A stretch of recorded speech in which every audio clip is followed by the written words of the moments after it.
देखिए स्पेक्ट्रम क्या होता है, जब आप रेनबो में देखते हैं साफ साफ कलर दिखाई देता है। रेनबो में नोटिस किए हैं कभी भी, जिधर बारिश होने के बाद अगर धूप होगा तो रेनबो होगा, लेकिन जिधर सनलाइट होगा उसके अपोजिट साइड रेनबो दिखाई देगा। ये कभी नोटिस नहीं किए होंगे, नोटिस करना कभी। रेनबो जब बनेगा बारिश के बाद धूप होगा तब बनेगा, और जिधर सनलाइट होगा उसके अपोजिट साइड रेनबो दिखाई देगा। तो उसमें 7 कलर दिखाई देता है, VIBGYOR, VIBGYOR, violet, indigo, blue, green, white, O R, VIBGYOR, है ना, दिख रहा है विब्रियो। सबका वेवलेंथ का रेंज भी दिया हुआ है, ये आपको याद रखना है, नीचे से पूछेगा, ठीक है। तो वेवलेंथ क्या हो रहा है, बढ़ रहा है। ऐसे भी आप याद रखना है, रेड लाइट हमको दूर से दिखता है, तो जिसका दूरी ज्यादा उसका वेवलेंथ ज्यादा। वेवलेंथ क्या है, डिस्टेंस है, तो दूर से दिखता है तो वेवलेंथ ज्यादा होगा। तो जो बैंड ऑफ कलर्स रेनबो में दिखाई देता है, क्योंकि लाइट जो है, जब व्हाइट लाइट जो है जैसे ही जो है कोई प्रिज्म पे पड़ता है तो हर एक लाइट जो है 7 कलर में बढ़ जाता है। तो ये स्प्लिट हो रहा है 7 कलर में, इसी को हम लोग क्या बोलते हैं, डिस्पर्शन ऑफ लाइट। तो जब डिस्पर्शन ऑफ लाइट होगा तो जिसका डेविएशन सबसे कम किसका होगा, रेड का, क्योंकि रेड का वेवलेंथ ज्यादा होता है, फ्रीक्वेंसी कम होता है, तो कम डेविएट करेगा। जिसका फ्रीक्वेंसी ज्यादा होगा सबसे ज्यादा डेविएट करेगा, क्योंकि फ्रीक्वेंसी ज्यादा होगा तो क्या ज्यादा होगा, स्पीड ज्यादा। और नॉर्मल में आप जानते होंगे, अगर आप स्पीड ज्यादा है, कुछ डिस्टर्ब हो गया तो सबसे ज्यादा इधर उधर भागोगे नहीं।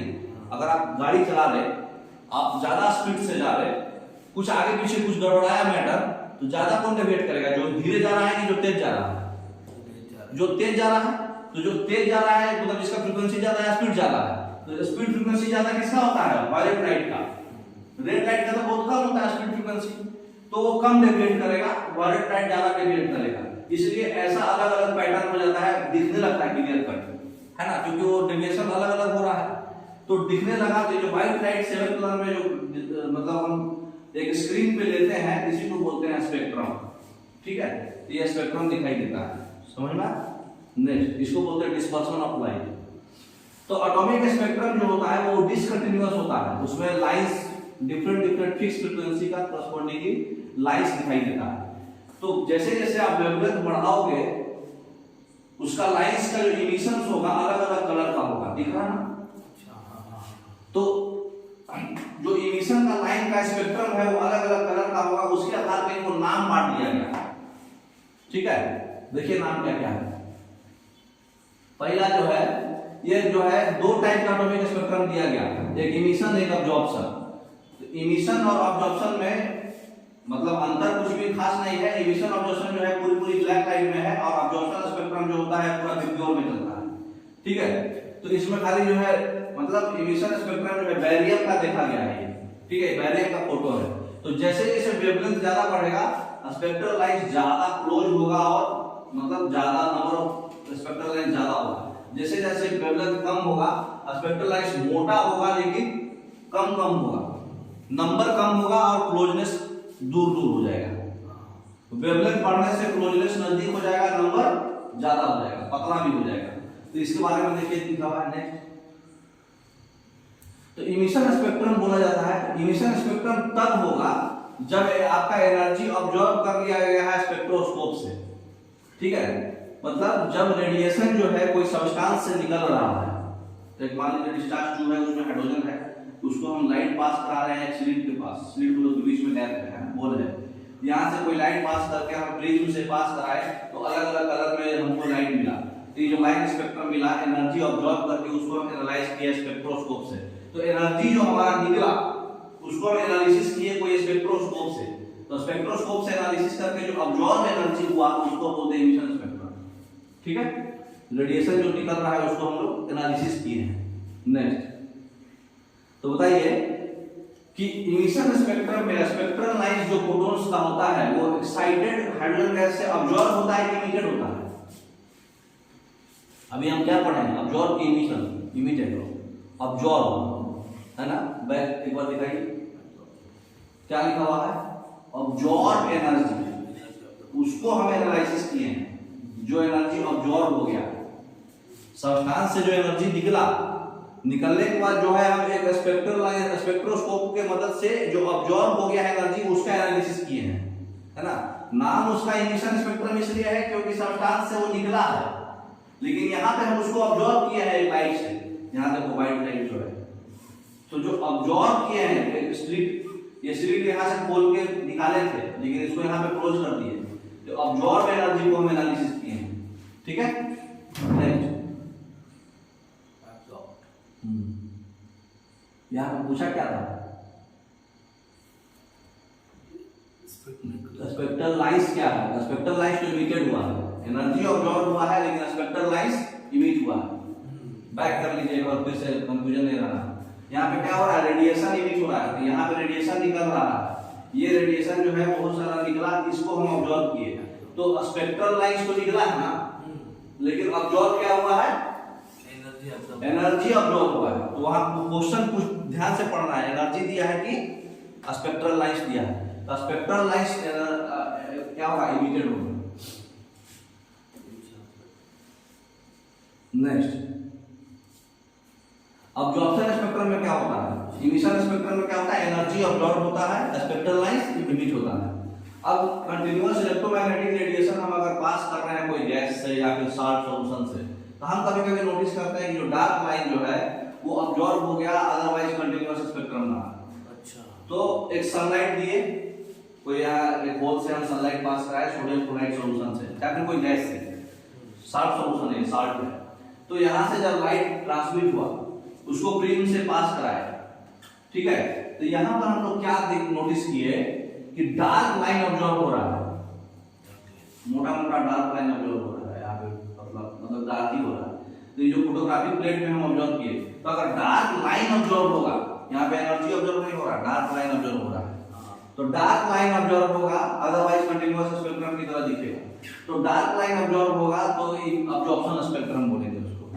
ठीक है, नेक्स्ट क्वेश्चन बताइए, अब्जॉर्प्शन स्पेक्ट्रम में डार्क लाइन जो होता है वो क्या हो रहा है, dark line, dark spectral lines क्या होगा, अब्जॉर्ब बाय द गैस या फिर सॉल्ट सॉल्यूशन।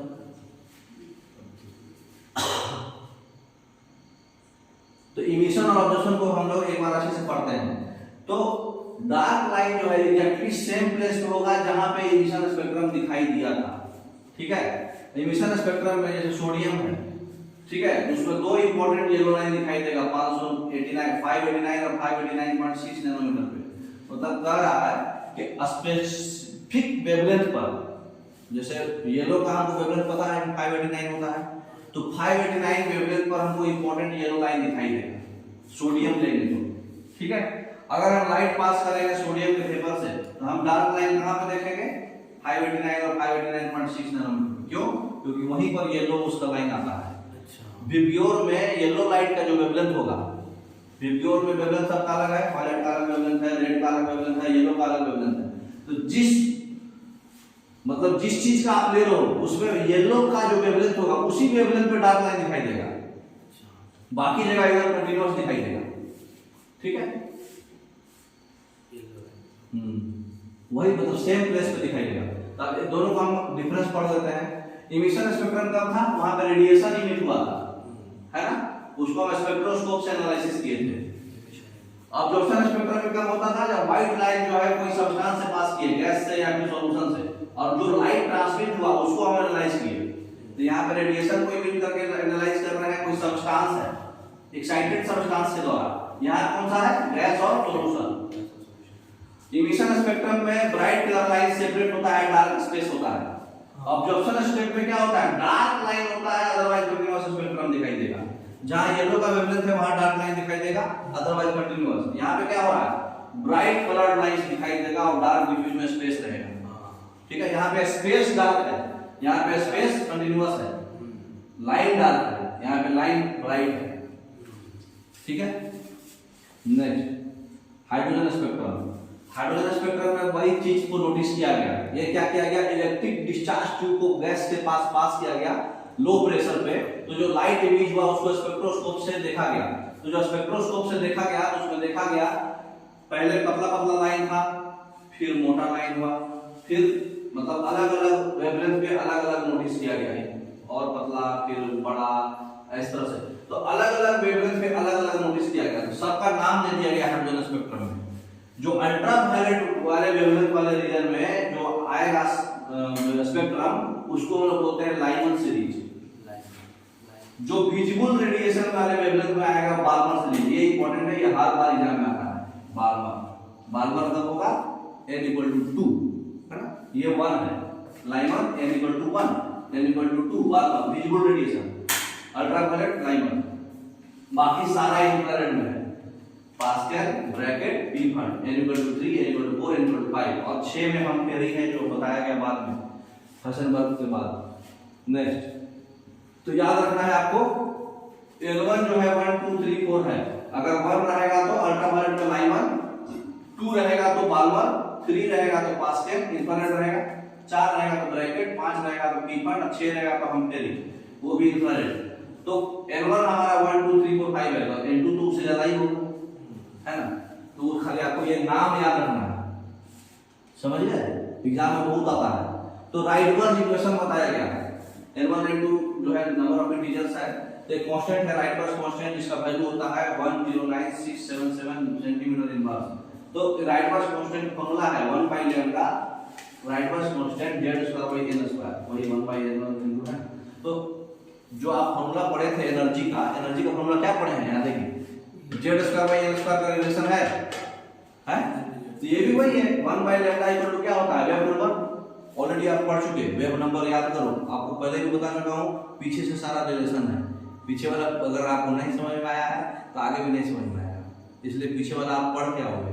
तो 1 बाय लैम्डा वेव नंबर पढ़े हैं पहले, तो वेव नंबर इक्वल टू होता है Rydberg constant z² by n square, n square बोलो तो 1 टू द माइनस होगा ना, तो नॉर्मल एनर्जी भी यही होता है ना, z² बाय n स्क्वायर, यहाँ 13.6 इलेक्ट्रॉन वोल्ट था, यहाँ पे 13.6 के बदले दूसरा है ना, तो ये आपको याद रखना है।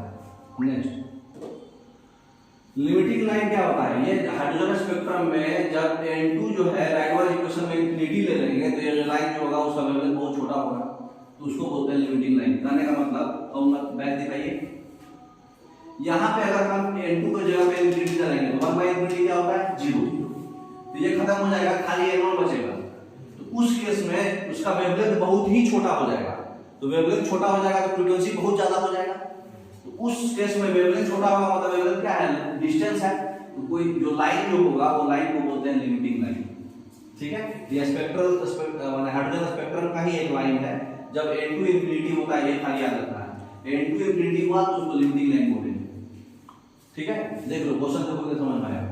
The first diffusion line in atomic spectrum in the Balmer series appears at, first diffusion line अच्छा है, ये आपको याद रखना है, ठीक है। इसका आंसर देख लीजिए, ये आपको याद रखना है, ये 5 Rydberg constant by 36, 5 by 36 centimetre inverse wave number जो आया है 1 बाय लैम्डा जो फॉर्मूला था ना, तो 5 बाय 36 वेव नंबर राइटवर्स कांस्टेंट का जो फॉर्मूला है, इस पर जो है बाल्मर से ली जाएगा, अच्छा ठीक है, ये डाटा है, फिक्स डाटा है। नेक्स्ट तो first diffusion line hydrogen spectrum Balmer series कहां पे होगा, 5 बाय 36 डी ऑप्शन। अब what transition in the hydrogen spectrum would have same wavelength as the Balmer transition n equal to 4 to n equal to 2 of hydrogen spectrum, किस transition पे wavelength same आएगा, जो हमारे Balmer में आता है 4:2 में, ठीक है, और हीलियम प्लस पे अभी देखिए कुछ नहीं किया इसमें, आपको खाली क्या घुमाया है ये समझिए,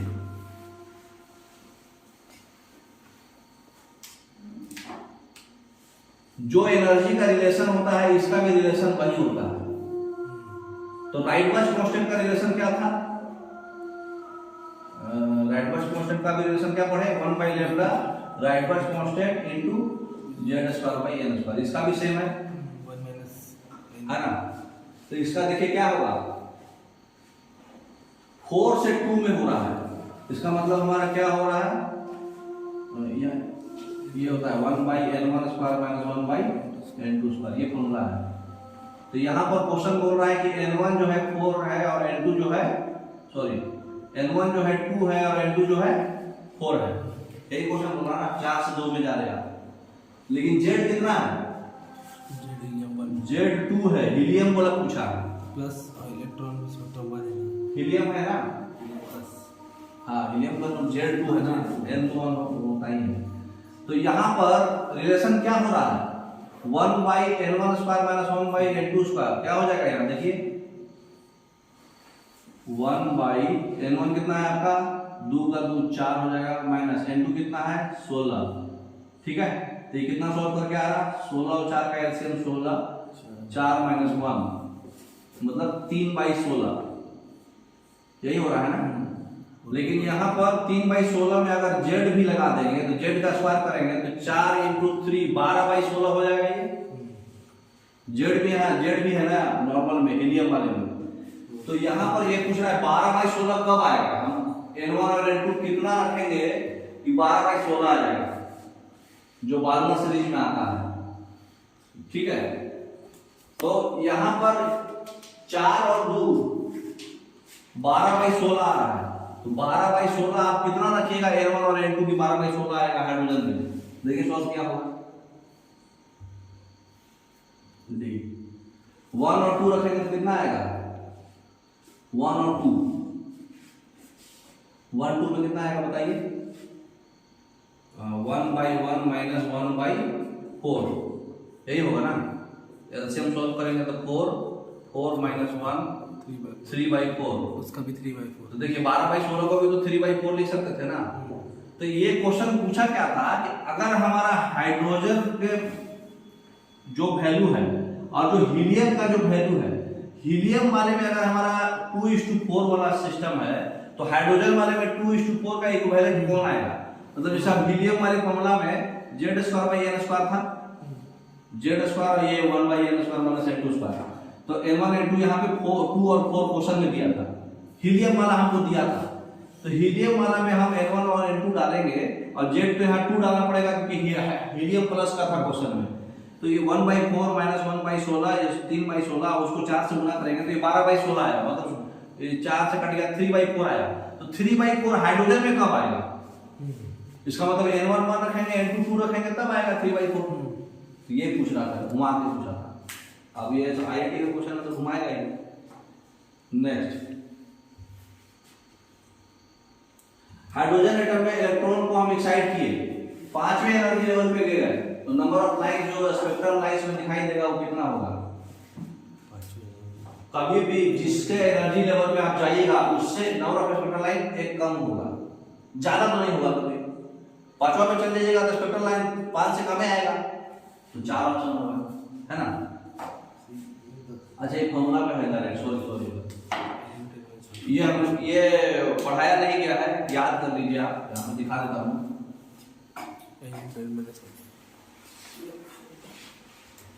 नंबर ऑफ स्पेक्ट्रल लाइंस का डायरेक्ट फॉर्मूला होता है, नंबर ऑफ स्पेक्ट्रल लाइंस जो होता है उसका फॉर्मूला होता है n इंटू n-1/2। ठीक है, ये फॉर्मूला होता है, याद रखिएगा।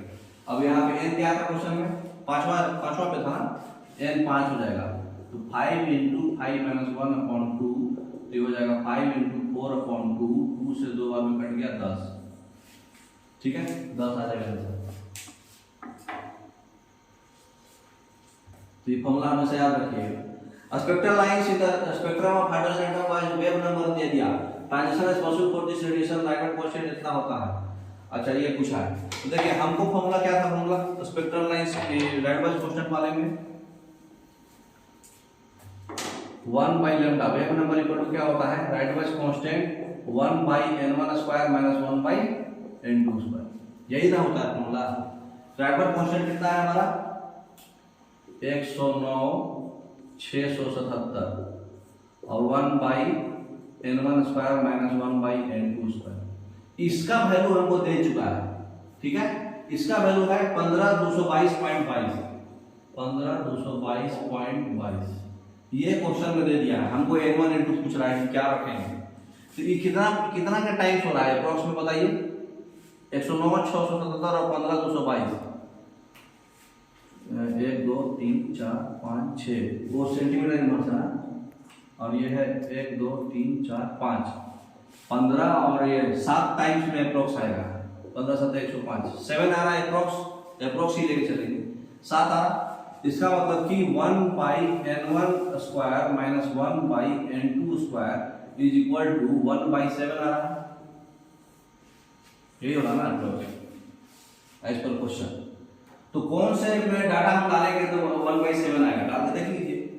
अगर 1 रखेंगे 2 रखेंगे तो 1 2 पे रखेंगे तो कितना आ जाएगा, ये पहला ऑप्शन 1 2 1/1 माइनस 1/4 इक्वल टू कितना हो जाएगा 3/4। दूसरा ऑप्शन 4 2 तो ये हो जाएगा 1/2 का स्क्वायर 4 माइनस 4 का स्क्वायर 16 तो कितना हो जाएगा एलसीएम 3/16 है ना। तीसरा ऑप्शन 2 तो 1/4 माइनस 1/9 सॉल्व करेंगे तो 9 4 36 ये हो जाएगा 9 माइनस 4 5/36 ये अप्रोक्स में आ रहा है 1/7। देखिए 5 7 35 5 7 35 हो रहा है ना, हम लोग ने अप्रोक्स से लिया है ना 7 बार में 15 7 105 तो ये तीसरा नंबर ऑप्शन आपका सही है। समझ गए। नेक्स्ट